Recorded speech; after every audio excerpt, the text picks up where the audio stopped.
troisième webinaire organisé par l'IFRAS dans le cadre du projet européen Prénat Hub. Donc, je vais très rapidement ce projet européen pour ceux qui ne le connaissent pas. Et ensuite, j'introduirai le docteur Abakarim et le professeur Gascoin qui vont nous faire la présentation et l'animation de ce troisième webinaire. Donc, le projet Prénat Hub est un partenariat stratégique, un projet européen sur les thématiques de l'éducation, de la formation, de la prématurité, l'innovation sociale et l'idée principale est de mettre en place des communautés collaboratives et éducatives autour d'une problématique prioritaire, donc la prématurité. Nous sommes 5 partenaires. Il y a l'Irlande avec la Irish Neonatal Health Alliance, la Lituanie avec Lithuanian Prematurity Association, la Hongrie avec la Right Besides You et la Grèce avec l'University of Thessaly Neonatal Clinic et ensuite l'IFRAS qui est une école de formation de santé et sociale à Toulouse. Donc, les objectifs principaux, c'est donc de co-construire des ressources et des outils à travers 5 grandes communautés d'acteurs professionnels et de familles, et aussi d'apporter une réponse plus efficiente aux problématiques autour de la question de la prématurité. Vous assisterez donc cet après-midi au troisième webinaire, donc animé par le docteur Halima Abakarim, qui est pédiatre et néonatologiste à la clinique Ambroise Paré à Toulouse et coordinatrice du parcours Cocon au sein du réseau de périnatalité de l'Occitanie, et aussi Nadine Gascoin, qui est responsable du service de néonatologie et de réanimation néonatale de l'hôpital des enfants de Toulouse. La thématique d'aujourd'hui est l'importance du suivi et des interventions précoces. Je vous remercie et donc c'est à vous. Je vous laisse préparer le partage.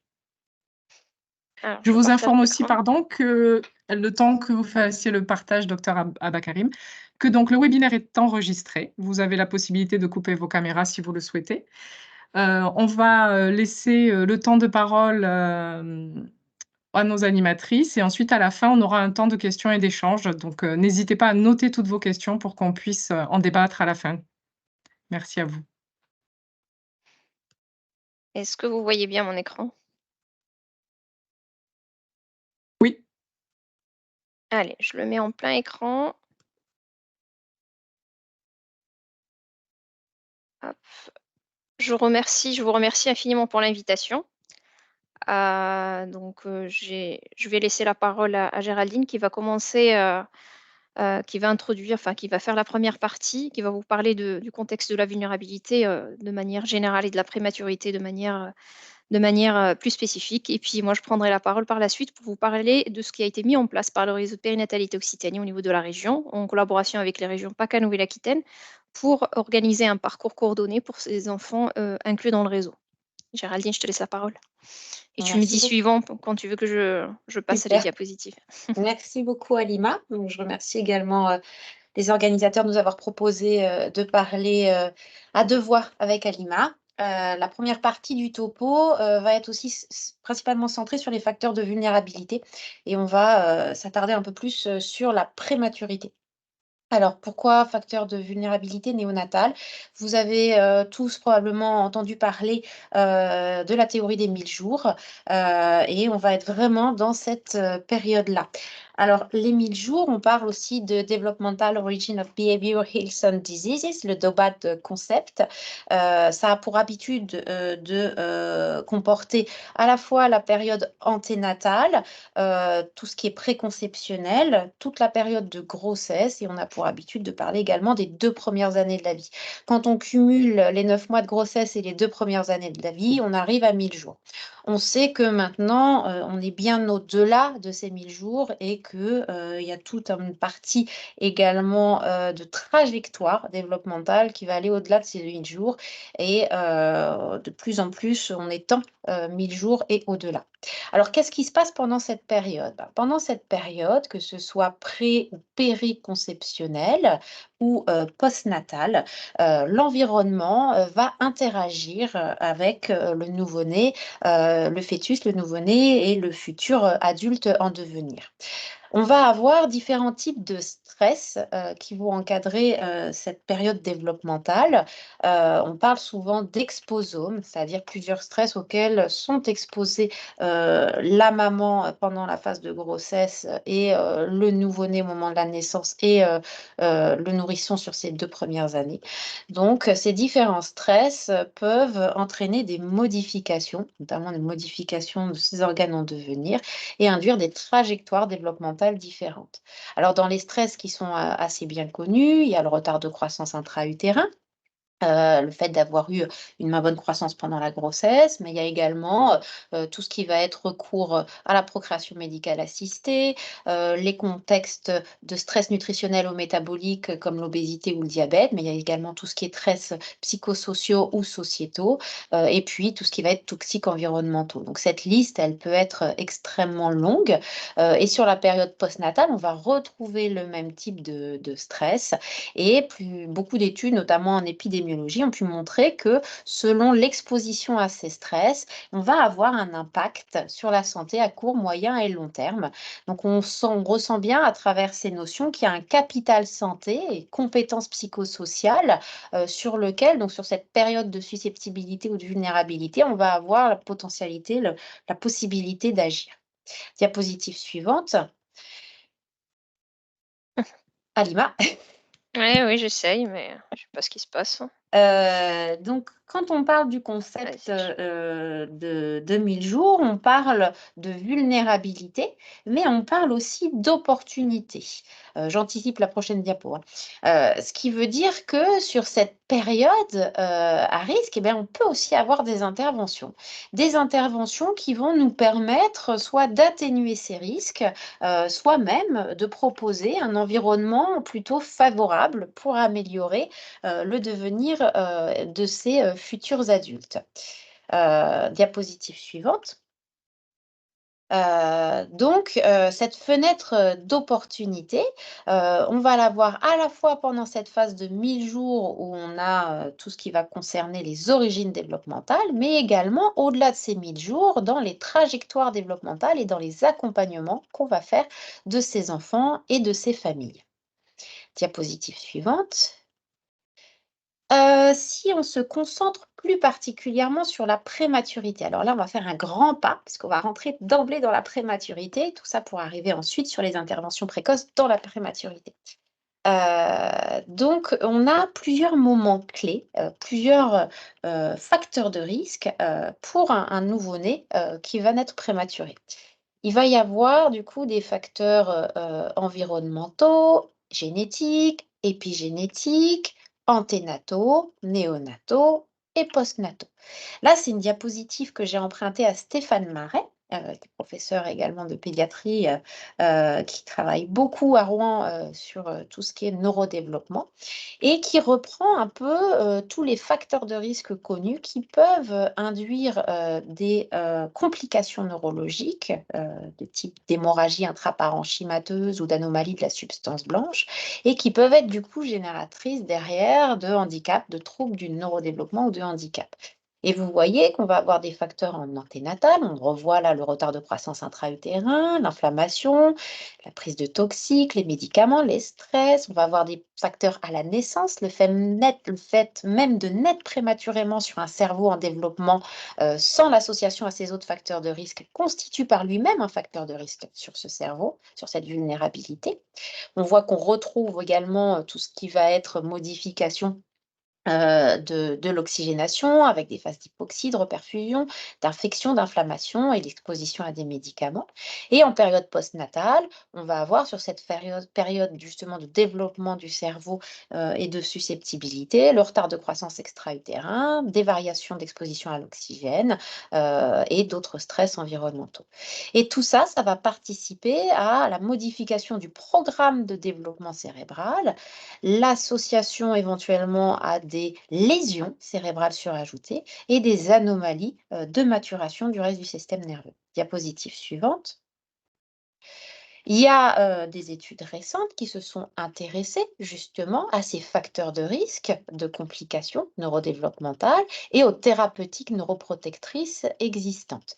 Là, cette étude-là, une méta-analyse, du coup, c'est une revue de la littérature qui a été menée sur toutes les études portant entre 90 et 2020 sur l'hémorragie intraventriculaire et la prématurité, en interrogeant justement pour savoir s'il y avait des interventions possibles pour modérer les risques d'hémorragie intraventriculaire et identifier un peu plus les facteurs de risque. Alors, je vous ai mis le schéma pour voir, on est sur la projection en fait à partir des mots-clés. Donc, il y a eu 368 études sélectionnées qui ont permis en fait d'établir 12 clusters. Alors, ces clusters, ils vont nous permettre d'identifier des facteurs de risque d'hémorragie intraventriculaire, mais également d'identifier des facteurs protecteurs. Alors, ce qu'on retrouve comme facteur de risque, il y a l'immaturité de la matrice germinale. On sait que chez le nouveau-né prématuré, le fait de naître prématurément va tomber à un moment où l'angiogénèse elle est intense, l'endothélium est immature, il y a des troubles de la perméabilité de la barrière hématoméningée, une membrane extracellulaire assez fragile. Donc ça déjà, c'est l'immaturité liée à la matrice des cellules germinales. En plus de ça, il y a des perturbations de l'homéostasie cérébrale. L'homéostasie, c'est l'équilibre. Alors, ces perturbations, on connaît les facteurs les plus à risque. On sait que des troubles hémodynamiques, par exemple une hypotension brutale, une hypertension brutale, des troubles de la régulation thermique, un bébé qu'on va prendre en charge dès la salle de naissance et sur lequel on n'est pas attentif à la thermorégulation, bah, s'il a une hypothermie assez rapide, c'est générateur également d'hémorragie intraventriculaire. On sait par exemple qu'un très grand prématuré, il va perdre 1 degré par minute de vie. Donc, si on ne travaille pas à la thermorégulation sur la prise en charge initiale, on risque de générer un facteur de risque supplémentaire d'avoir un saignement intracérébral. C'est également que l'acidose, on a parlé de l'hypoxylacidose, ça aussi, ce sont des facteurs de risque qui vont perturber l'équilibre cérébral. Il y a des troubles de la coagulation qui sont plus fréquents chez les prématurés, puis on peut avoir des facteurs génétiques. Là, vous voyez, il y a une neuroprotection. Il y a des facteurs de neuroprotection qui sont visibles. On voit le sulfate de magnésium, on voit le clampage retardé du cordon. Donc, on commence à voir aussi des éléments qui peuvent favoriser dès la période néonatale précoce. Diapositive suivante.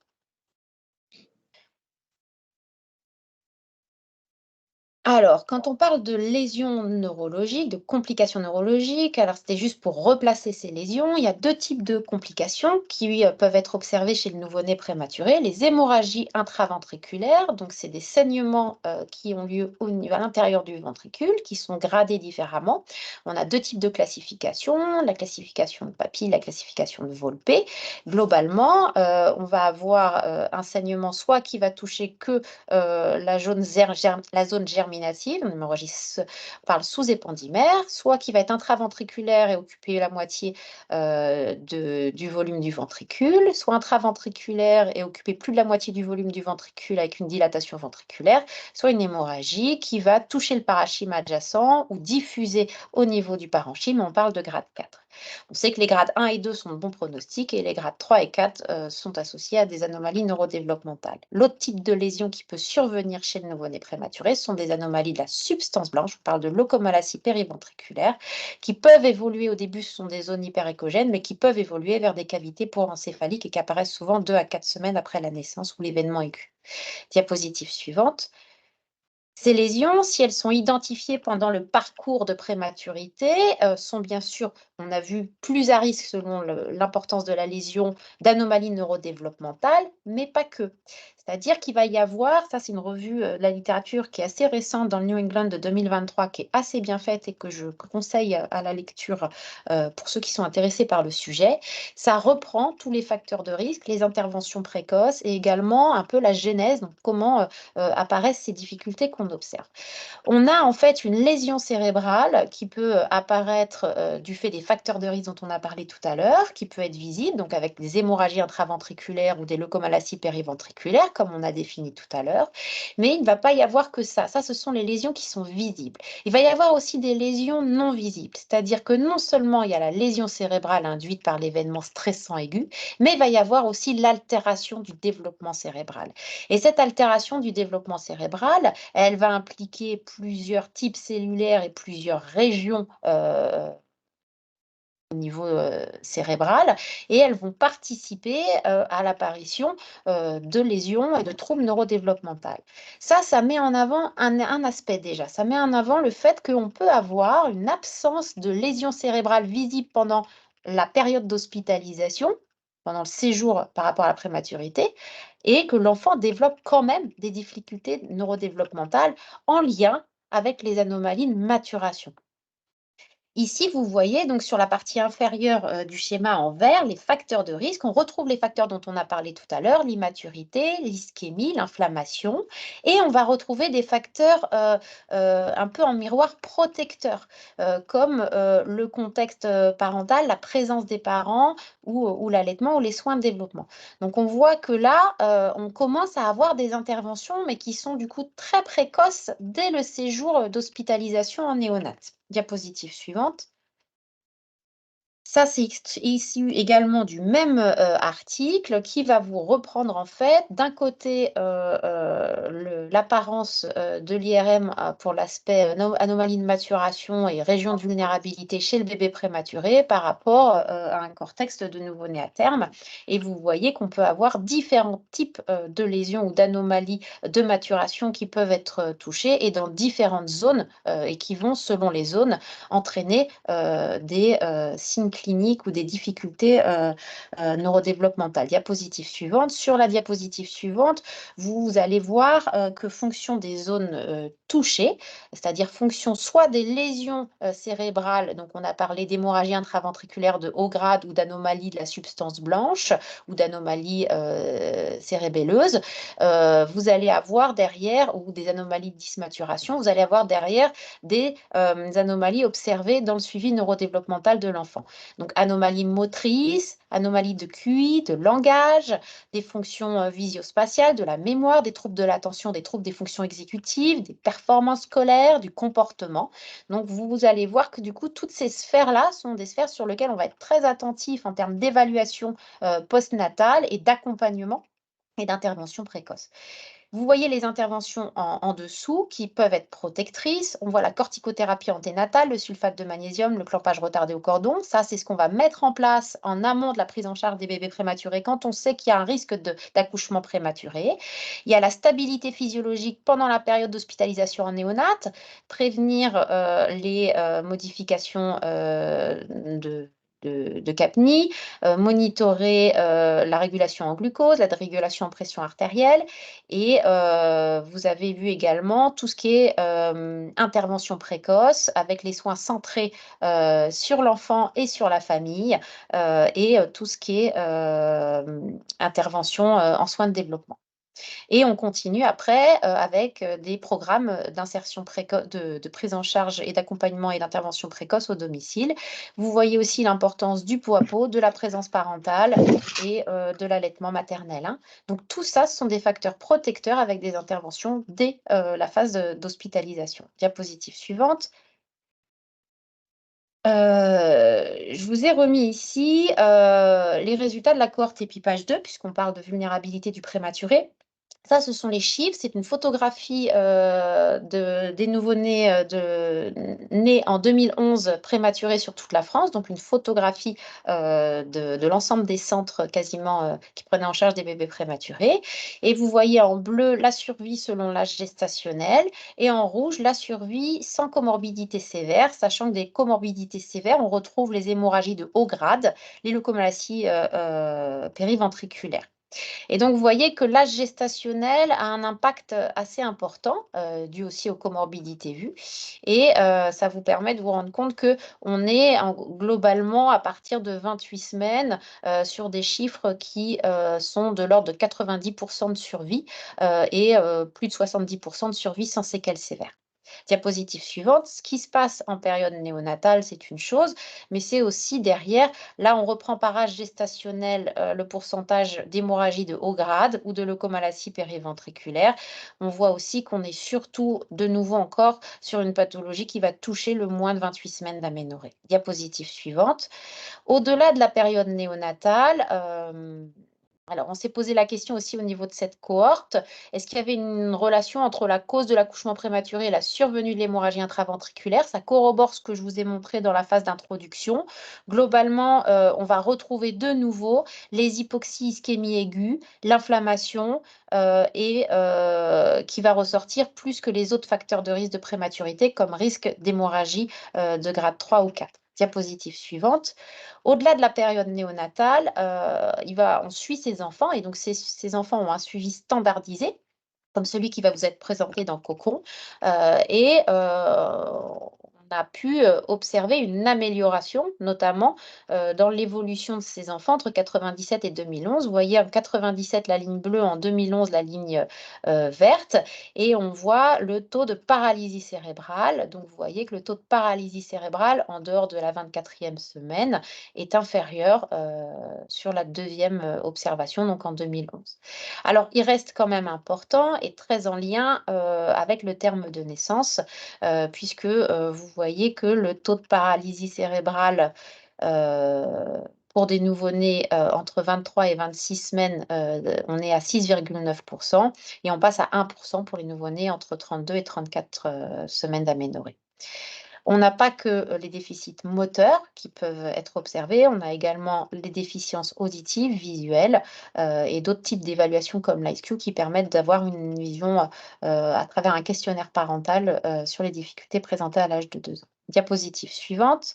Alors, ça, c'est ce qui se passe à 2 ans. Ce qui est important, c'est de se projeter plus loin, c'est-à-dire comment vont aller ces enfants ensuite au niveau de la scolarisation. Est-ce que ces difficultés neurodéveloppementales qu'on observe, est-ce qu'elles ont donné lieu à des aides particulières? Est-ce qu'ils ont bénéficié d'interventions? Et comment est-ce qu'ils vont à l'âge de 5 ans en préscolaire ou au-delà, vers 6-7 ans? On a sur cette cohorte EPI-page 2, donc je vous rappelle des naissances en 2011, 69% de données sur le suivi à 5 ans. Alors, ce n'est pas exhaustif, mais c'est déjà pas mal. Et on conserve à l'âge de 5 ans des anomalies sévères à modérées chez 28%, donc un peu plus d'un sur 4 des 24-26. Et on a 12% pour les 32-34 et des incapacités légères, 38,5% pour les 24-26. 27% des 24-26 bénéficient d'aide à l'école et la moitié des 24-26 ont bénéficié à un moment jusqu'à leurs 5 ans d'intervention développementale. Diapositive suivante. Du coup, ce ne sont pas les chiffres français, c'est une méta-analyse qui a été publiée sur 42 études entre 2000 et 2021, puisque c'est important aussi de regarder ce qui va se passer au-delà de nos frontières et voir si finalement on a à peu près les mêmes résultats que ce qui s'observe ailleurs.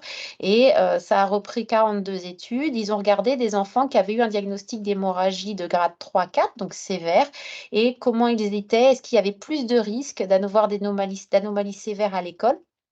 Donc, c'est un risque multiplié par 3,7. Est-ce qu'il y a plus de risques d'avoir une paralysie cérébrale multiplié par 8? Et est-ce qu'il y a plus de risques d'avoir un QI plus bas?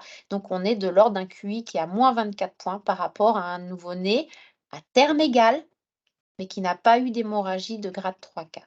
Et si on regarde les hémorragies de bas grade, vous voyez qu'on est sur des choses plus modérées. Comparativement avec un bébé qui est né au même terme, on a un risque multiplié par 2 à 3 d'avoir une paralysie cérébrale et un QI de l'ordre de moins 4 points. Diapositive suivante. Pour progresser un peu dans nos prises en charge, parce qu'une fois qu'on constate ça, qu'est-ce qu'on peut faire? Est-ce qu'il y a des choses qu'on pourrait faire différemment en cours d'hospitalisation? Est-ce qu'il y a des choses qu'on pourrait faire différemment en termes de suivi de ces enfants? Est-ce qu'on devrait les orienter plus tôt, mettre en place des prises en charge plus tôt? Donc, il y a des cliniciens-chercheurs qui se sont interrogés et qui ont mis en place ce qu'on appelle des boundings.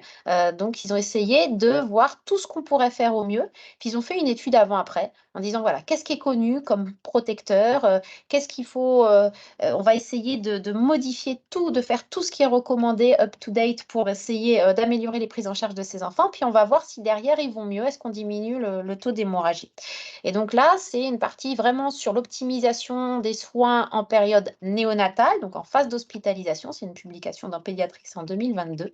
Et ils ont fait une étude avant-après. Alors, vous voyez, par exemple, améliorer l'environnement sensoriel, faire des soins à 4 mains, essayer de fractionner les soins, diminuer tout ce qui est lumière, bruit, optimiser la prise en charge pour éviter les modifications de volémie, les hypertensions, améliorer, favoriser l'engagement parental avec le pot à pot précoce, le zéro séparation. Donc, toutes ces interventions-là, ils ont regardé avant-après 268 nouveau-nés de moins de 28 semaines et de moins de 1000 grammes. Donc, la période avant, c'était 2012-2016, la période après, 2016-2018. Et ils sont passés de 14% d'HIV 3-4 à 1,2%. Ils ont diminué la mortalité de 50%. L'importance d'avoir ce type de benchmarking et d'attitude toujours en veille sur ce qu'on peut faire mieux pour améliorer les prises en charge de ces enfants. Diapositive suivante. Donc, en conclusion, la grande prématurité et très grande prématurité font partie, vous voyez, des facteurs de haut risque de troubles du neurodéveloppement. Il y a eu des recommandations de bonnes pratiques qui ont été émises en 2020 par l'HAS, soutenu également par beaucoup de guides. Vous avez dû avoir des formations, notamment il y a eu pas mal de publications sur la détection de signes d'anomalies neurodéveloppementales pour avoir une détection précoce et une prise en charge précoce. Donc, en conclusion, l'hémorragie intraventriculaire ou intraparenchymateuse, la leucomalacie périventriculaire sont des facteurs majeurs de risque d'anomalies neurodéveloppementales. Plus le grade est élevé, plus le trouble du neurodéveloppement est sévère. Le niveau socio-économique et éducationnel, ce sont des facteurs essentiels associés. Il y a urgence au repérage et surtout à la prise en soins précoces et pluridisciplinaires, et l'accompagnement parental est primordial dans ces situations. Je pense que la suivante, c'est pour Alima. C'est ça. Merci Géraldine. Je continue, je vais essayer de rentrer dans les temps. Donc vous l'avez compris, donc merci Géraldine qui nous l'a rappelé. Donc la vulnérabilité néonatale consiste en la présence de plusieurs facteurs de risque, ceux qui ont été repris par l'HAS en 2020. Donc je vous invite à regarder ces recommandations qui sont accessibles sur le site de l'HAS.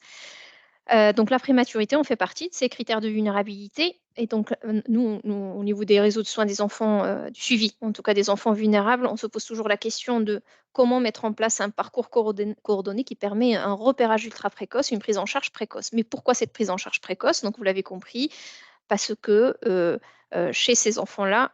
Ah, punaise, j'ai été coupée. On vous entend toujours.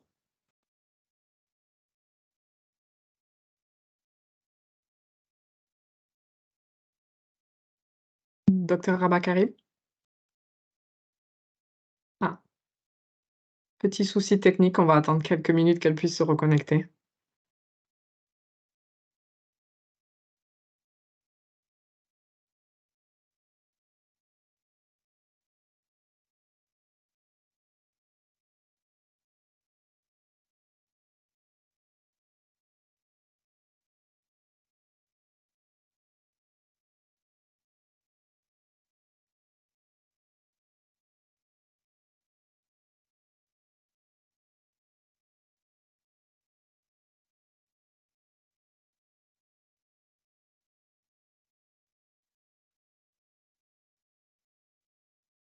Moi, j'ai été Ah, coupée. Je ne sais pas si le problème venait de chez moi ou de Oui, chez vous.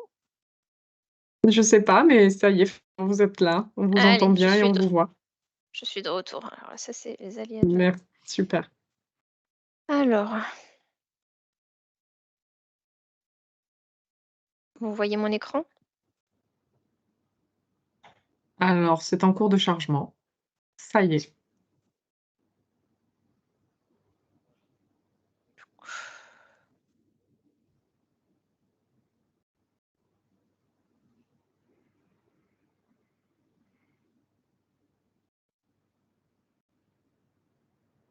Alors, donc, Parfait. pourquoi...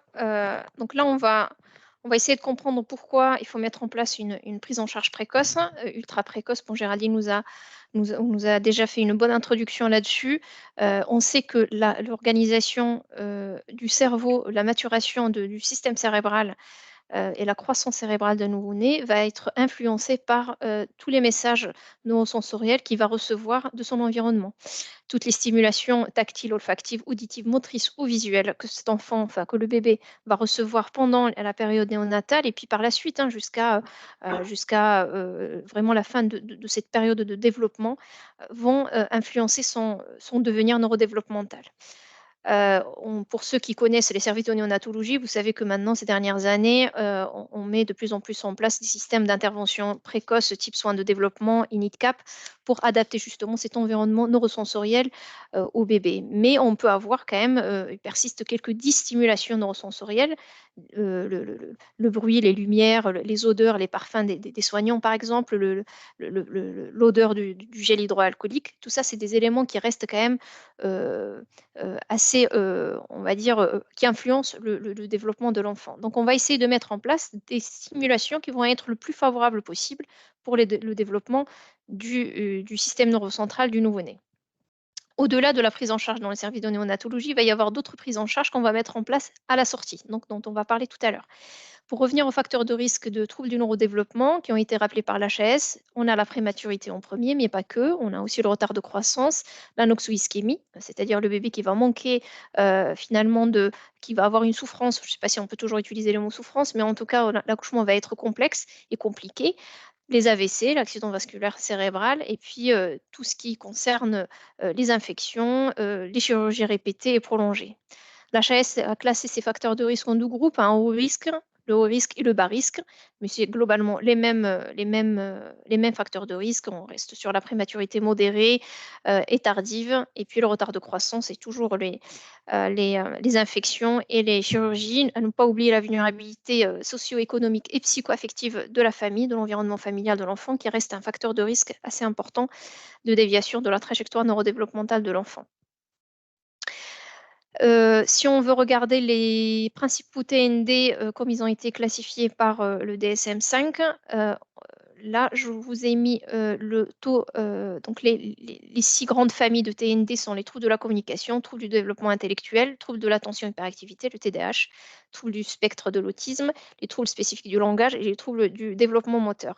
Globalement, dans la littérature, on retrouve ces chiffres-là et vous voyez en gras le taux de chaque TND chez cette population-là avec facteur de risque de vulnérabilité versus la population générale.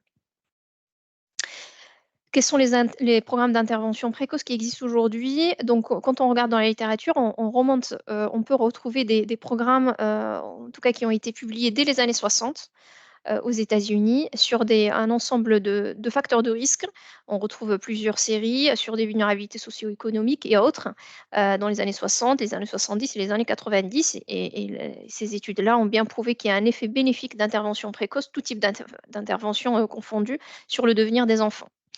Si on veut s'intéresser aux enfants prématurés, avec ou sans retard de croissance, dans les services de néonatologie, d'emblée, on a des programmes d'intervention précoce qui sont mis en place dès la salle de naissance. Le soin de développement, donc pour ceux qui ne connaissent pas le principe des soins de développement, ce qu'on a dit tout à l'heure, c'est vraiment adapter l'environnement de l'enfant pour qu'il soit le moins délétère possible. Le NIDCAP, c'est le même principe, sauf que dans le NIDCAP, on observe les nouveau-nés et on adapte l'environnement à chaque bébé de façon beaucoup plus spécifique et ciblée pour chaque nouveau-né. Si on regarde au niveau de la littérature, on va retrouver un certain nombre de programmes d'intervention précoce. Je vous invite à aller les regarder. Donc, je vais passer assez rapidement pour pouvoir vous raconter pour Cocon. Alors, je vous ai quand même mis celui-là qui est assez intéressant, Habit Heal, qui a été récemment publié en 2023. C'est un programme de rééducation motrice intensive chez des enfants atteints de paralysie cérébrale.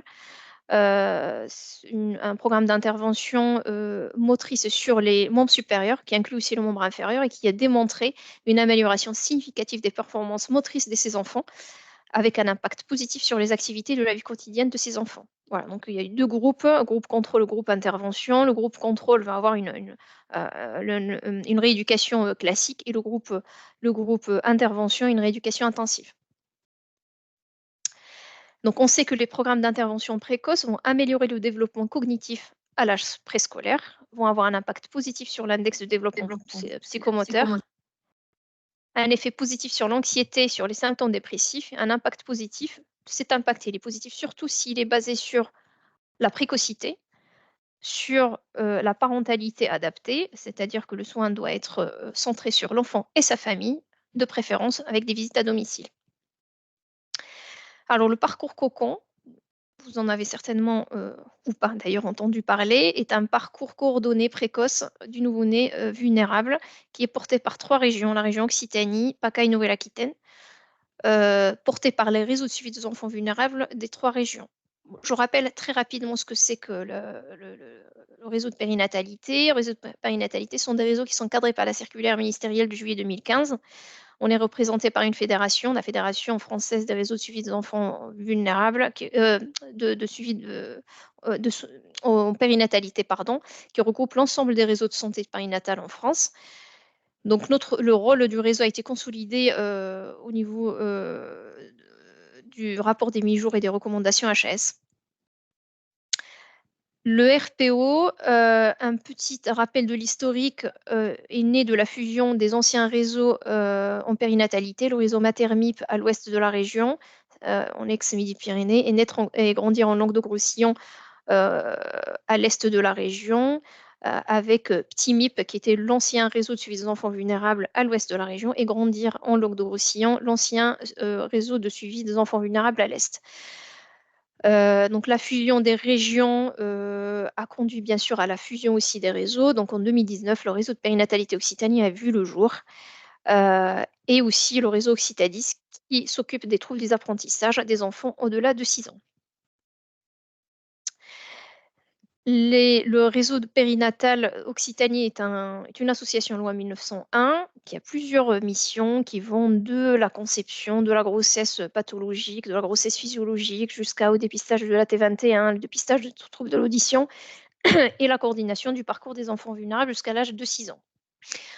Le réseau participe à la mise en place aussi des axes prioritaires au niveau du plan régional de santé en collaboration avec l'ARS. Donc, ça permet à l'ARS d'avoir une expertise de soignants sur le terrain. Et dans le cadre donc, de nos missions, de ces missions-là de coordination des professionnels du suivi des enfants vulnérables, nous portons un parcours innovant, le parcours COCON, dans le cadre du dispositif article 51. Donc, le parcours COCON est financé par l'article 51. Je rappelle que c'est l'article numéro 51 de la loi de financement de la sécurité sociale de 2018 qui permet d'expérimenter de nouvelles organisations en santé, des parcours innovants qui vont améliorer l'offre de soins au niveau national. Donc, cette expérimentation peut durer entre 18 mois et 5 ans. Et si elle permet de prouver que le parcours est efficient, efficace et pertinent et surtout reproductible partout en France, il peut passer dans le droit commun après avis de l'Assemblée nationale. Les objectifs de l'expérimentation COCON est de garantir le même parcours de soins pour tous les enfants qui seront inclus dans le parcours sur des critères de vulnérabilité, ce qui permettra de lever les freins d'inégalité territoriale avec un meilleur maillage territorial, que ce soit pour les médecins qui vont suivre ces enfants ou les rééducateurs qui vont les prendre en charge, lever les freins d'inégalité sociale puisque tous les soins et toutes les consultations complexes seront prises en charge à 100% par le parcours COCON, et puis favoriser la solvabilité financière des familles puisqu'il n'y aura plus de charges de reste à charge des familles, et puis de diminuer le renoncement aux soins des familles. Donc, grâce au parcours COCON, on pourrait avoir un repérage ultra précoce des enfants puisqu'ils sont inclus dans le parcours sur des facteurs de risque et pas sur une déviation de la trajectoire neurodéveloppementale, c'est-à-dire qu'un prémat né à 28 semaines, même s'il a un examen neurologique parfait à la sortie, même si ses échographies, son imagerie est normale, il n'y a pas d'hémorragie intraventriculaire, il sera quand même inclus dans le parcours COCON. Il aura un suivi rapproché par un médecin formé par le réseau pour le repérage ultra précoce des signes d'alerte et ce qui va permettre de mettre en place une rééducation ultra précoce pour réduire le risque d'handicap chez cet enfant. Le parcours globalement ressemble à cette frise chronologique. Le repérage, on l'a dit, il peut se faire même en anténatal. L'enfant est inclus à la sortie du service de néonatologie. Les critères d'inclusion sont ceux qui ont été repris par l'HAS, que je vous ai montré tout à l'heure, avec après bien sûr l'accord de la famille. On va renseigner l'ensemble des renseignements administratifs, mais aussi les renseignements médicaux et l'histoire de l'enfant sur un outil de coordination informatique. Bon, en région Occitanie, c'est Spico, mais pas qu'à Nouvelle-Aquitaine, ben, ils ont des logiciels différents. L'enfant va pouvoir bénéficier de consultations complexes par des médecins formés par le réseau au repérage ultra précoce et aussi à la coordination de parcours.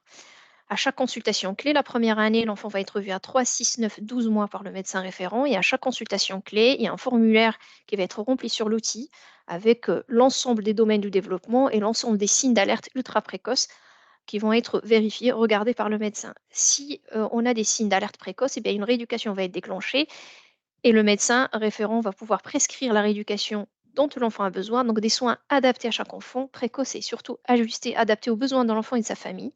Et le médecin va continuer à coordonner le parcours pendant toute la durée de l'expérimentation et surtout pendant toute la durée du parcours de l'enfant au sein du réseau jusqu'à l'âge de 6 ans. Entre 6 et 7 ans, c'est-à-dire le passage, on va dire CPCE1, si l'enfant présente des prémices de troubles des apprentissages, il sera orienté vers le réseau des troubles des apprentissages Occitanie au niveau de la région Occitanie. Cette coordination de parcours se fera grâce à un outil informatique et se fera avec les rééducateurs du terrain qui s'occupent de l'enfant, mais aussi avec l'ensemble des dispositifs du droit commun qui existent, les institutions, les CAMS, les CMP, les CMPP, la PMI, et les échanges vont se faire de façon fluide, rapide et sécurisée grâce au système d'information. Les critères d'inclusion, je ne vais pas les reprendre, c'est ce qu'on a vu tout à l'heure qui correspondent aux critères HAS. Donc, Cocon pour quels enfants? L'ensemble des enfants qui répondent aux critères d'inclusion. Donc, si vous allez sur le site internet du réseau et à la page, vous avez la page spécifique pour Cocon dédiée à ça, au parcours, vous allez retrouver l'ensemble des critères. Cette page-là, vous allez la retrouver sur le site. Alors, le déploiement a été progressif et vous avez le calendrier donc, sur cette diapositive. Donc, sur les grands départements, donc on a commencé dans l'Aveyron pour avoir une phase, un démarrage moins agressif, on va dire, pour nous, pour nos équipes. Et petit à petit, on a pu se déployer sur l'ensemble de la région, puisque le 1er mars, on a déployé sur les 2 grands départements, l'Hérault et la Haute-Garonne. Les forfaits cocon, donc chaque fois qu'on inclut un enfant dans le parcours cocon, on déclenche un forfait auprès de la Caisse nationale de l'assurance maladie, un premier forfait qui va couvrir l'ensemble des consultations médicales complexes qui sont valorisées à la hauteur de leur complexité. Et ces consultations vont avoir lieu, que ce soit en libéral ou CHU, dans les centres hospitaliers périphériques, en PMI ou en CAMS. Si le médecin repère une anomalie du neurodéveloppement, en tout cas un signe d'alerte, il va prescrire une rééducation. Et ben, le fait de prescrire une rééducation va déclencher un deuxième forfait qui va permettre de prendre en charge l'ensemble des rééducations dont l'enfant a besoin: ergothérapie, orthophonie, kinésithérapie, psychomotricité, accompagnement psychologique. Pas de plafond, donc tant que l'enfant a besoin de rééducation, le parcours cocon peut financer. Quand on évolue vers des parcours complexes avec plusieurs rééducateurs qui interviennent dans la prise en charge de l'enfant et une rééducation qui se prolonge, ce qu'on appelle les parcours complexes, une réunion de concertation pluridisciplinaire pourra être organisée par le réseau. Et on va pouvoir discuter du devenir de cet enfant et décider d'une orientation vers l'institution ou d'un maintien des soins en libéral ou peut-être arrêter les soins ou une orientation vers un MDVH. La coordination du parcours pour chaque enfant se fait par le médecin référent grâce à un outil de coordination. Il y a un soutien administratif donc par l'équipe Cocon, par notre équipe du réseau, avec des formations spécifiques à l'autisme, PICO, un support téléphonique. Donc, on est là pour aider aussi les rééducateurs et les médecins à coordonner le parcours. Des formations sont en cours et le diplôme universitaire bébé vulnérable qui existe depuis plusieurs années. Donc, on continue à former un certain nombre, une quarantaine, une cinquantaine de professionnels, médecins et rééducateurs pour le suivi de ces enfants. Des formations spécifiques à chaque profession sont organisées grâce à des groupes de travail de rééducateurs très actifs. On a eu là, il y a 3 semaines, la première formation pour les orthophonistes, qui nous permet d'étoffer un petit peu notre liste de référents, d'orthophonistes référents, des formations pour les kinés, des ateliers pour les médecins référents annuels, des formations aussi pour les psychomotes. Voilà, donc chaque profession a des formations spécifiques pour le repérage et la prise en charge de ces enfants. L'outil Spico dont je vous ai parlé ressemble à ça. Donc, quand on se connecte avec son compte, on retrouve l'ensemble de la liste des enfants Des enfants qu'on suit, qu'on prend en charge, qu'on suit quand on est médecin, qu'on prend en charge en rééducation quand on est rééducateur. Et il suffit de cliquer sur le nom de l'enfant pour avoir une vision globale sur la ligne de vie de l'enfant. Vous avez là la ligne de vie avec tout ce qu'il y a pu avoir, les consultations que dont l'enfant a pu bénéficier, toutes les rééducations. Et en bas, on a l'historique de tout le fil d'actualité, l'historique de tout ce qui a pu être fait sur le dossier est tracé avec l'identité de la personne qui a modifié le dossier. Et à gauche, on a l'identité de l'enfant avec l'âge réel et l'âge corrigé. Et puis en bas, le cercle de soins. Le cercle de soins, on va avoir la liste de tous les professionnels qui s'occupent de l'enfant, qui ont accès, puisque l'accès est réservé uniquement à l'équipe Cocon et aux professionnels qui s'occupent de l'enfant. Et je reviens à la ligne de vie. Si on veut voir, par exemple, la Cocon suivi 6 mois, on veut voir le cahier de 6 mois, on clique dessus et là, on va avoir le résumé de la consultation de 6 mois avec l'examen clinique, l'évaluation des différents domaines du développement. Et je vous remercie pour votre attention. Et on est à peu près dans les temps. Parfait, merci beaucoup. Merci en tout cas pour cet échange et cette information, surtout sur l'importance des 1000 premiers jours et les répercussions que peuvent avoir le stress et autres facteurs. Et donc l'importance d'avoir une prise en charge précoce. Vous avez aussi pu mettre en avant qu'il existait aussi des facteurs protecteurs.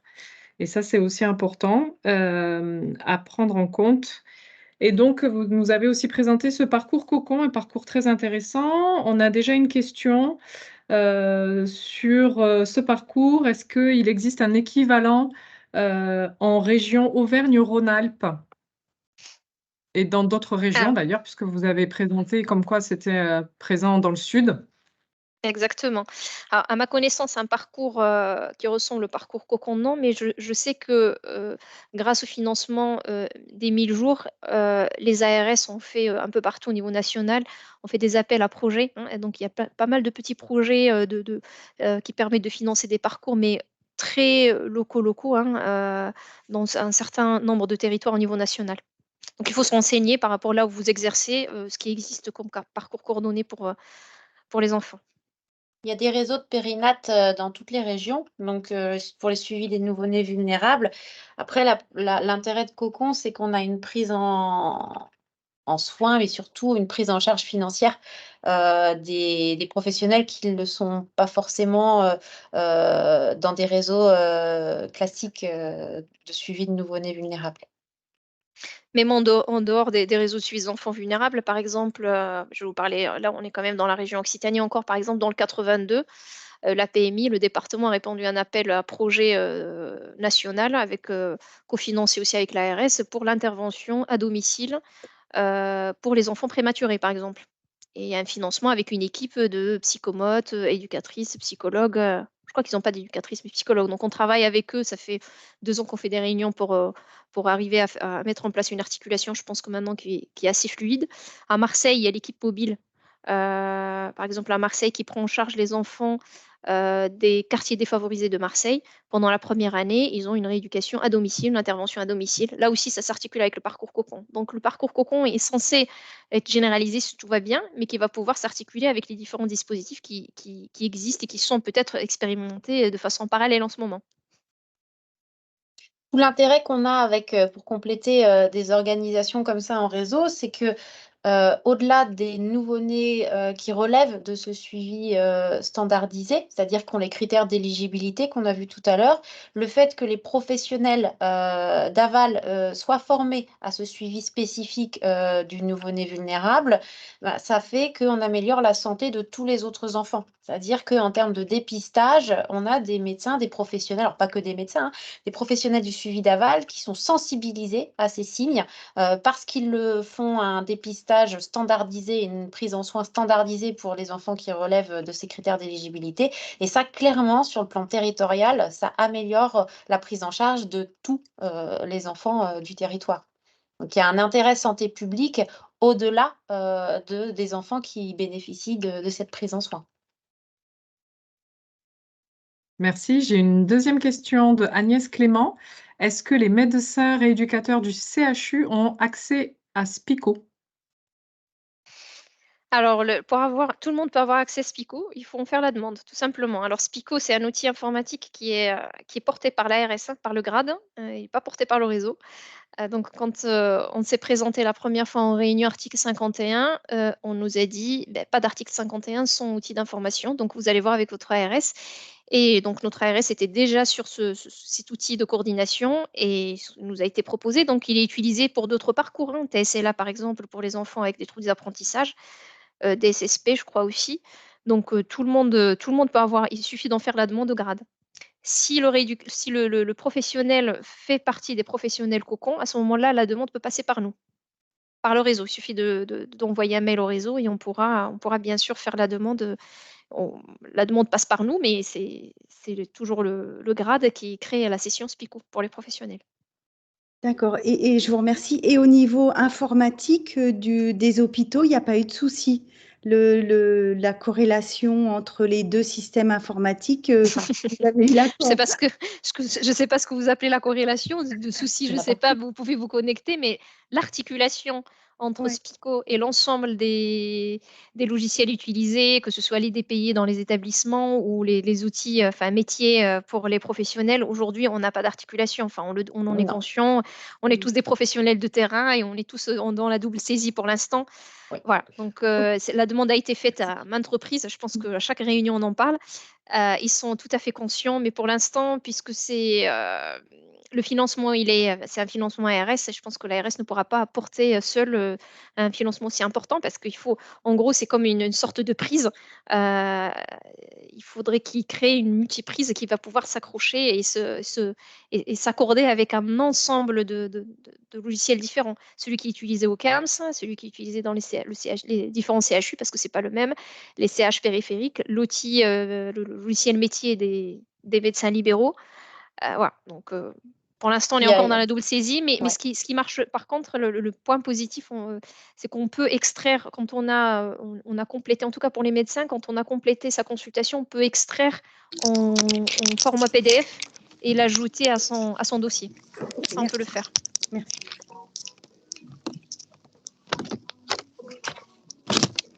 N'hésitez pas à lever la main ou à écrire directement dans la conversation hein, si vous avez des questions.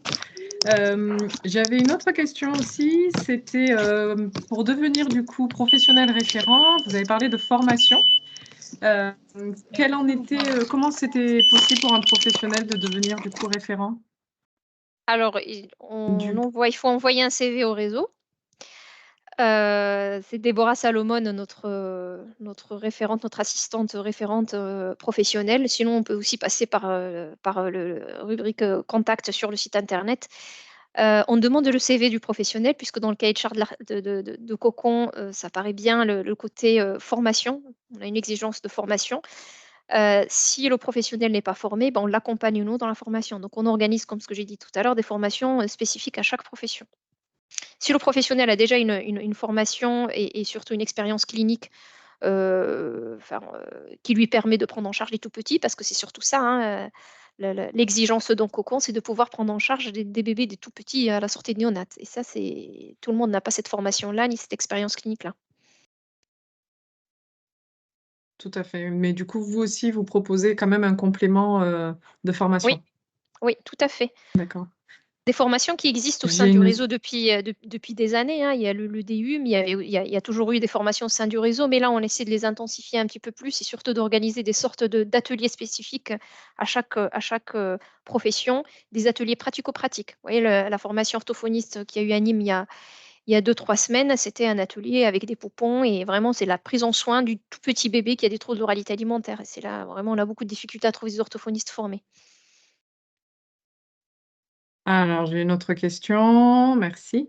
Est-il prévu, envisager d'intégrer des professionnels de la petite enfance, type éducateurs de jeunes enfants, donc qui accompagnent les enfants dans le réseau Cocon? Est-ce qu'ils pourraient du coup avoir aussi accès à Spico? Alors, on ne l'a pas prévu dans le cahier de charge et personnellement, je pense que c'était une erreur de notre part. Après, on a certainement fait quelques erreurs on va se rendre compte au moment où on déploie le parcours sur le terrain. Si on veut intégrer des professionnels qui ne sont pas intégrés, il faudrait qu'on réécrive le cahier de charge et qu'on repasse devant une commission technique. Autant vous dire qu'on part pour 12-18 mois de retard. Donc, ce ne sera pas possible, en tout cas, lors de l'expérimentation telle qu'elle. D'accord. Et si c'est des professionnels qui travaillent dans des CMPP ou des lieux comme ça, est-ce que ça peut être peut-être facilitant Alors, pour intégrer alors, le parcours? intégrer le parcours en lui-même, intégrer le parcours de l'enfant, parce qu'il y a deux choses. Intégrer le parcours de l'enfant et s'occuper de cet enfant est une chose, mais être financé par Cocon en est une autre. Moi, je parle juste du financement. Mais bien sûr, intégrer le parcours et s'occuper intervenir en tout cas à domicile, c'est tout à fait possible, mais ça ne peut pas être financé par le parcours Cocon aujourd'hui. D'accord.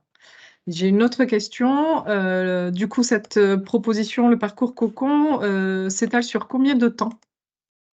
Alors, le parcours en lui-même va aller jusqu'à ce que je disais tout à l'heure, jusqu'à ce que l'enfant passe du CPCE1, jusqu'à ce qu'on fasse le point sur les Oui. apprentissages de l'enfant. L'expérimentation en elle-même, elle dure 5 ans, sachant que la dernière année est une année d'évaluation. Voilà. Donc Et vous 2027, on avez aura la du coup réponse. commencé. D'accord. En 2027, on saura si on passe dans le droit commun, si c'est généralisé ou pas. Et on croise les doigts. On croise les doigts. Alors, on n'a pas encore, comme l'article 51, il date de... Enfin, c'est assez récent comme dispositif, donc on commence à avoir les premiers articles 51 qui sont en train d'être évalués. Probablement, enfin, on n'en est pas sûr à 100%, mais il va y avoir un financement intermédiaire pour pouvoir financer ces dispositifs-là en attendant qu'ils passent dans le droit commun, hein, parce qu'il y a cette phase-là d'évaluation où il ne se passe pas grand-chose. Et bien évidemment, on n'imagine pas qu'on va tout arrêter pendant une année le temps de l'évaluation. Donc, quand on regarde les dispositifs qui sont en train d'être évalués, ils ont quand même trouvé des financements, notamment Occitadis qui porte le parcours TSLA. Il y a un financement qui permet de continuer le parcours, continuer le soin, en attendant qu'il y ait la réponse définitive des évaluateurs et surtout de l'Assemblée nationale. Merci. Avec plaisir. Est-ce qu'il y a d'autres questions? Donc oui.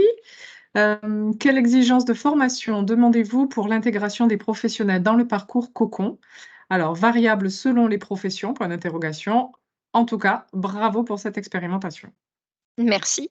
L'exigence de Merci formation, Agnès encore Clément. une fois, c'est les tout petits, hein. Vraiment, la difficulté, c'est que ça nous paraît quand même difficile d'adresser les tout petits, les moins de 2 ans, et surtout les moins de 1 an, vers des professionnels qui n'ont pas l'habitude de cette prise en charge qui peut être spécifique et qu'on ne retrouve pas forcément au niveau de la formation initiale.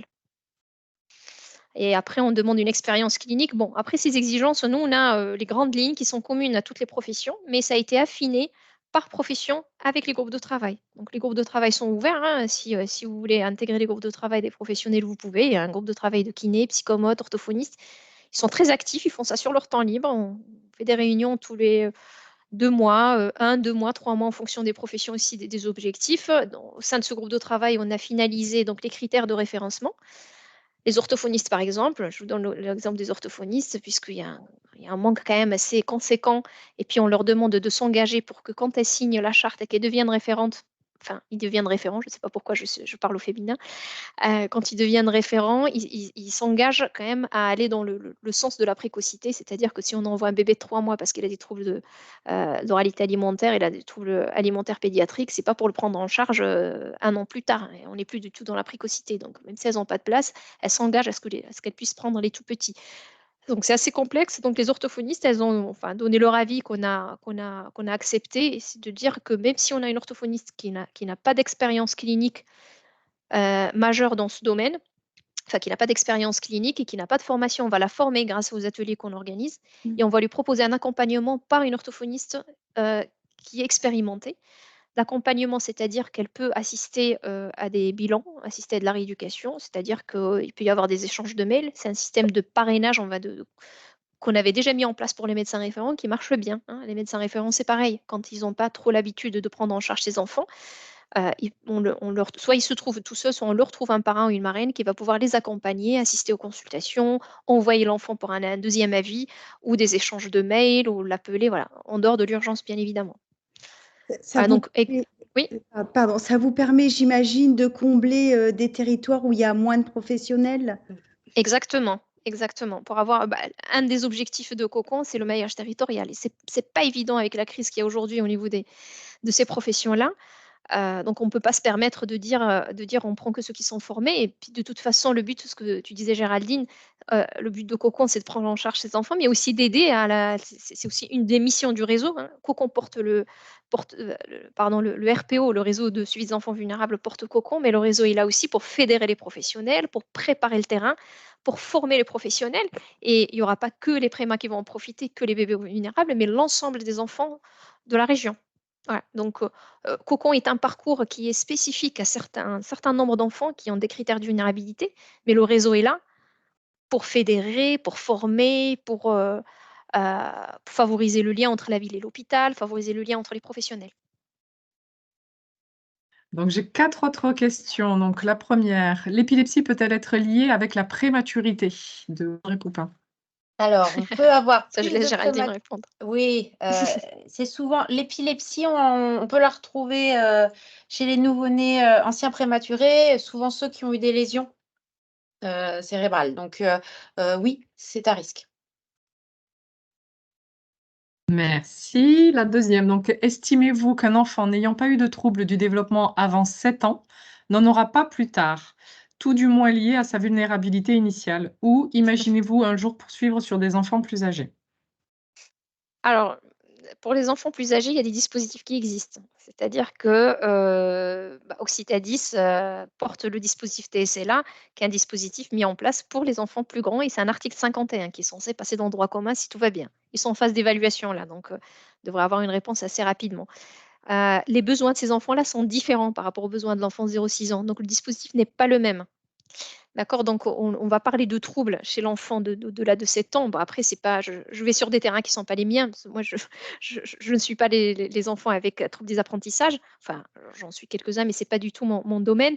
En tout cas, le besoin est différent, puisque l'enfant de plus de 7 ans qui va avoir des troubles des apprentissages, l'alerte va venir de l'école. On va avoir l'école qui va sonner qui va tirer la sonnette d'alarme. Ça se passe mal à l'école, ça se passe mal à la maison. Et donc là, le dispositif, il est différent. C'est vraiment, on se pose, ça se passe pas bien à l'école, eh bien, on envoie l'enfant en évaluation multidisciplinaire. On se pose, il voit un pédiatre formé aux troubles des apprentissages, il va voir un neuropsychologue pour faire un bilan de quotient intellectuel de développement. Il va voir un orthophoniste. On fait un bilan global chez cet enfant pour essayer de poser un diagnostic et on va déclencher une prise en charge sur une petite période et puis on l'oriente vers les dispositifs du droit commun. Alors que là, le dispositif Cocon, vous l'avez compris, c'est beaucoup plus de la prévention, c'est-à-dire qu'on inclut les enfants pas sur un trouble, pas sur une pathologie, mais sur un facteur de risque. Et on va mettre en place les soins qu'il faut, en tout cas le suivi qu'il faut, le parcours qu'il faut pour limiter les troubles du neurodéveloppement et le handicap plus tard. Vous voyez, donc c'est vraiment pas du tout les mêmes besoins. Donc tout ça pour dire que peut-être ce parcours Cocon, on l'a monté un petit peu, on l'a réfléchi pour du préventif. Alors qu'au-delà de 7 ans, quand l'école commence à dire attention, il se passe des choses, au-delà de 7 ans, on va déjà pouvoir poser des diagnostics de TDAH plus facilement, des diagnostics de troubles spécifiques des apprentissages plus facilement, du trouble du langage oral plus facilement, alors que les tout petits, à part peut-être enfin pas peut-être, à part le trouble du spectre autistique, où là on va pouvoir aujourd'hui poser des diagnostics ultra précoces à partir de 9, 12, 18 mois, voire même avant avec les mouvements généraux, probablement. On ne peut pas, par exemple, parler de TDAH chez un enfant de 2 ans. C'est ce que je veux dire. Donc, les besoins ne sont pas les mêmes. Donc, le parcours en lui-même n'est pas adapté à l'enfant de plus de 7 ans, comme il Après, a été réfléchi aujourd'hui. pour compléter, est-ce qu'un nouveau-né ancien préma qui a eu tout un parcours, jusqu'à 6 ans bien, peut quand même être à risque après? Oui. Ce qui est très difficile pour les parents, ils le disent assez bien, ça fait plus de 10 ans qu'il y a des réseaux de suivi des nouveau-nés vulnérables, principalement les prématurés, puisque ça a été beaucoup construit, les réseaux, d'aval sur les naissances prématurées et ce que verbalisent les parents, c'est que c'est très dur après 6 ans parce qu'ils ont eu une prise en charge, une prise en soin sur la période néonatale très encadrée avec, du coup, un médecin référent sur cette phase-là, puis une sortie avec un médecin référent qui les accompagne jusqu'aux 6 ans. Et après le 6 ans, il n'y a plus rien. Alors, c'est pas qu'il n'y a plus rien. Il y a le médecin traitant, il y a éventuellement le pédiatre qui a fait le suivi, mais ils le vivent souvent un peu difficilement et on a pas mal d'associations de parents, d'anciens prémas, qui nous disent que des fois, le plus dur, il est après. C'est-à-dire quand on a des troubles des apprentissages, trouver les professionnels. Quand on est dans cette phase de suivi standardisé qui rentre dans le cadre d'un réseau, il y a aussi la filière et une prise en charge un peu plus rapide que ceux qui ne rentrent pas dans cette filière-là. Donc, c'est sûr qu'il y a un aiguillage, on va dire, plus coordonné quand ils sont dans ces suivis-là et qu'à partir de 6 ans, comme dit Halima, ils sortent du suivi coordonné cocon. Après, soit il y a une passation qui se fait assez facilement vers un suivi d'aval, soit les troubles apparaissent plus tardivement et après, bah, c'est le parcours du combattant, mais qu'on a pour tout enfant ou toute famille qui va être face à ces troubles-là en dehors d'un suivi standardisé. Pour ça qu'il faut que le tuilage il soit hyper bien réfléchi et bien mis en place pour les familles, entre les réseaux avant 6-7 ans et après 7 ans. Il ne faut pas oublier Merci. qu'il y a les plateformes de Gérard coordination et Seguin. d'orientation aussi. Hein, pardon, il y a les plateformes de coordination et d'orientation, Pardon. c'est 12 ans qui vont ouvrir. Oui, Gérard bonjour. Seguin, si. Ouais, Ouais. moi j'avais une question. Moi, je travaille en lieu d'accueil enfants-parents. On accueille des tout petits, hein, des bébés qui ont parfois 30 jours, les mamans, les papas. Est-ce qu'il y a des préconisations pour les grands prématurés de ne pas fréquenter de collectivité alors, collectivité, c'est bon, c'est quoi? C'est 10 enfants et autant de parents. On a des enfants prématurés avec leur maman qui viennent, c'est arrivé. Mais est-ce qu'il y a des préconisations au niveau médical? Ça va Alors, dépendre. Tu veux répondre ou tu veux que je réponde? non, mais vas-y. Ça va dépendre en fait du parcours et il y a des préconisations de base qui sont selon le parcours du nouveau-né. Quel a été le grade de sa prématurité? Est-ce que c'est une très grande prématurité? Est-ce qu'il y a une dysplasie bronchopulmonaire? Est-ce qu'il y a une fragilité pulmonaire sous-jacente? On sait que les moins de 32 ont une fragilité pulmonaire sous-jacente. Et c'est vrai que la collectivité sur la première année, on la déconseille. Après, il faut trouver toujours le meilleur intérêt pour l'enfant et pour la famille. Il y a aussi une phase où on va la prescrire, la collectivité. C'est-à-dire quand on va avoir passé un peu cette phase des 18 premiers mois, la première année ou des 18 premiers mois, on est plutôt des fois, lorsque l'environnement familial proche, c'est-à-dire papa, maman, est un peu démuni en termes de stimulation et a besoin d'une guidance parentale et a besoin d'un environnement un peu plus étayé, bah là, on va plutôt être à conseiller la collectivité. Donc, c'est un juste équilibre et il faut tenir compte un peu du parcours sur la phase d'hospitalisation et des pathologies présentées sur la première année. S'il fait bronchiolite sur bronchiolite, effectivement, non. Au sein du réseau, lors des formations médecins référents, le message qu'on passe en tout cas à nos médecins, c'est de proposer de façon systématique pour les moins de 32 semaines la JPP, donc l'allocation de journée présence parentale, donc que la CAF refuse franchement extrêmement rarement pour les moins de 32 semaines. La première année, surtout quand c'est l'hiver, ça permet pour un certain nombre de parents quand même de trouver des solutions pour garder leurs enfants et éviter la collectivité. Mais comme le dit Géraldine, on dit aussi à nos médecins de faire attention sur les enfants, surtout ceux qui sont des familles isolées, des enfants qui n'arrivent pas à rentrer dans le langage oral la deuxième année, de prescrire la collectivité. Et c'est là où on est le plus embêté parce qu'il faut trouver la place en crèche après. Ouais. On dit qu'il faut un village africain pour élever un enfant. Donc, la difficulté, c'est quand on est dans une fragilité, une vulnérabilité parentale et un isolement surajouté. Là, il faut peser le pour et le contre. Hein. Oui, justement, ce que disait une maman de cette petite fille qui était prématurée de 5 mois, elle disait que ça faisait du bien de se retrouver avec d'autres parents. C'est-à-dire qu'il y avait tellement un souci d'inquiétude qu'elle avait du mal à mettre le lien avec son bébé, quoi. Hein. Et donc d'être dans un lieu où effectivement les questions médicales se posent pas de cette façon, effectivement, ça soutient beaucoup La parentalité. la parentalité. Oui. Ouais. Dans le parcours cocon, on peut mettre en place de la guidance parentale assez facilement. C'est-à-dire dès lors que le médecin, là aussi, c'est des messages qui reviennent de façon récurrente lors de nos formations, les formations des médecins, on les forme aussi à cette observation du lien mère-enfant, à la vulnérabilité des familles, aux interactions avec des échelles qui sont validées par l'HAS, avec des grilles standardisées. Et on peut déclencher de façon instantanée de la rééducation et aussi de la guidance. Donc, les soins cocon sont pas, je ne sais pas s'il faut les appeler soins, il n'y a pas que du soin, il n'y a pas que de la rééducation, il y a aussi de l'éducation, de la guidance, de l'accompagnement des familles. Ça peut être 2-3 séances de psychomote ou de psychologie pour accompagner une maman sur ses interactions avec son bébé, comme ça peut être un accompagnement pendant 1 an. Aujourd'hui, sur le terrain, on s'est rendu compte, mais ça, on ne l'avait pas anticipé au moment de la rédaction du cahier de charge, qu'Ococon est finalement aujourd'hui le seul dispositif qui permet de déclencher des forfaits de soins ou de guidance parentale de façon instantanée. Je m'explique, je vois aujourd'hui un enfant en consultation. Le soir même, la famille peut aller prendre rendez-vous avec un psychomote, psychologue et kiné, d'ailleurs valorisé, parce que les kinés sont mieux valorisés avec Cocon. Tous les dispositifs qui existent aujourd'hui font une validation, une deuxième validation. MDPH, il faut une deuxième validation. La PCO, il faut une validation. J'envoie à une institution, il faut attendre. Il y a toujours un délai d'attente. Donc là, Cocon permet vraiment de ne pas perdre de temps. Éviter cette errance de laisser ces familles qui sortent des services de néonat complètement fragilisées par le parcours.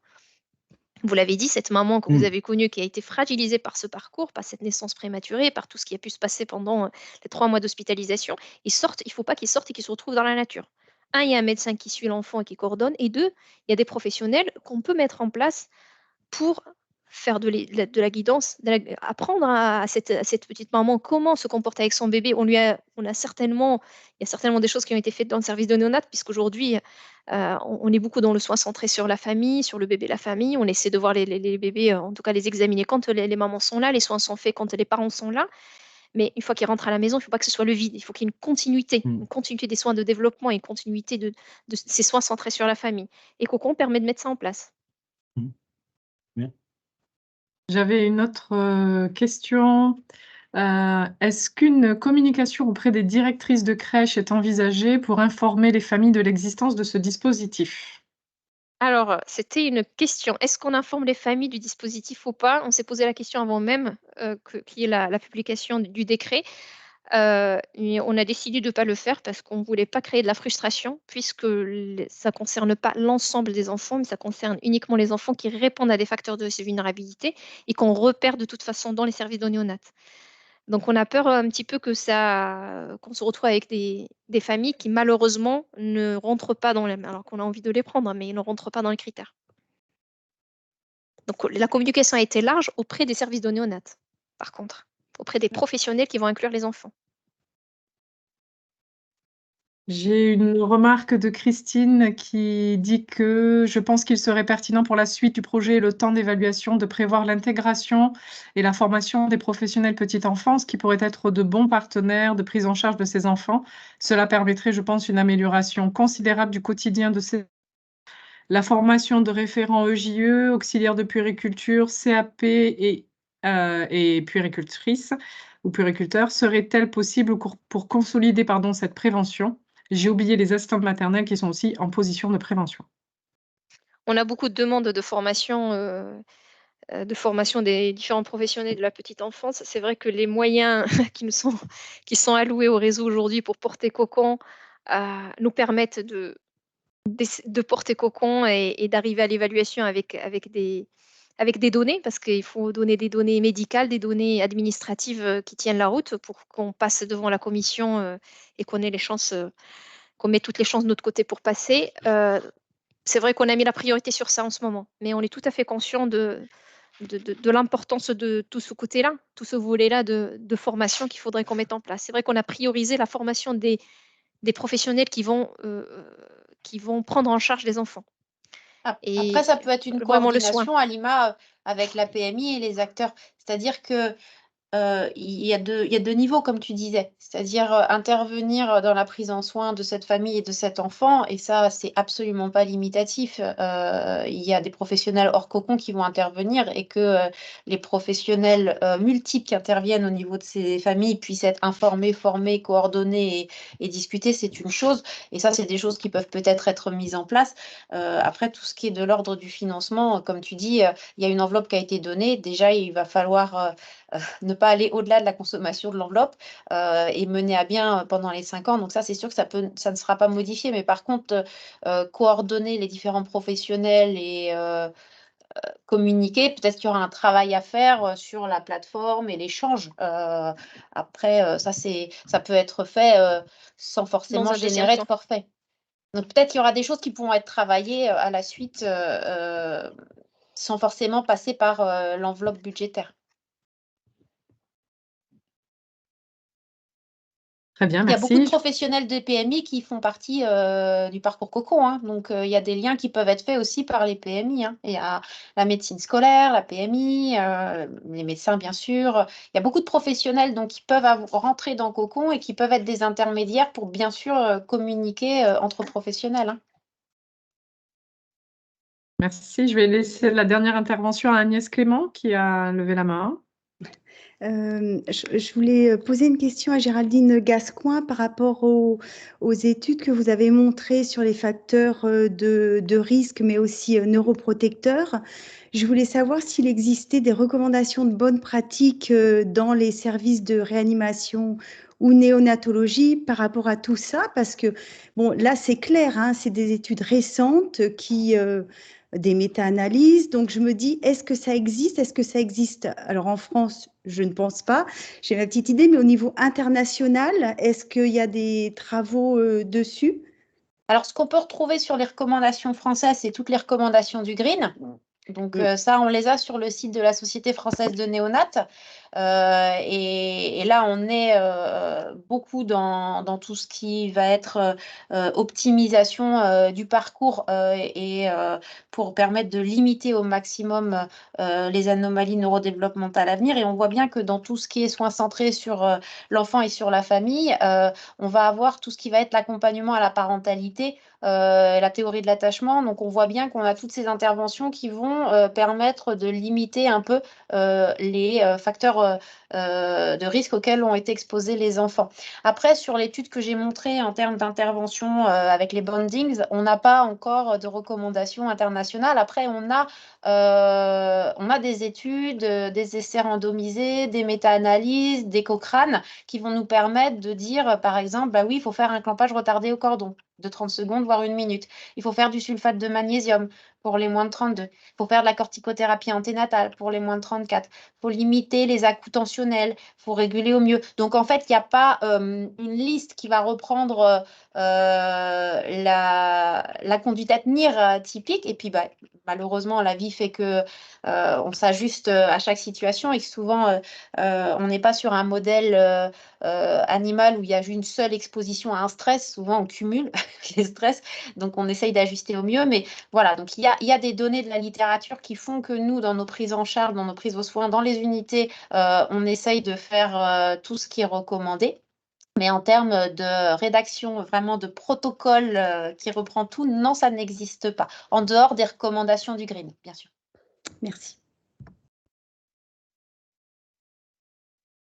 Eh bien, merci le docteur Abakarim et professeur Gascoin.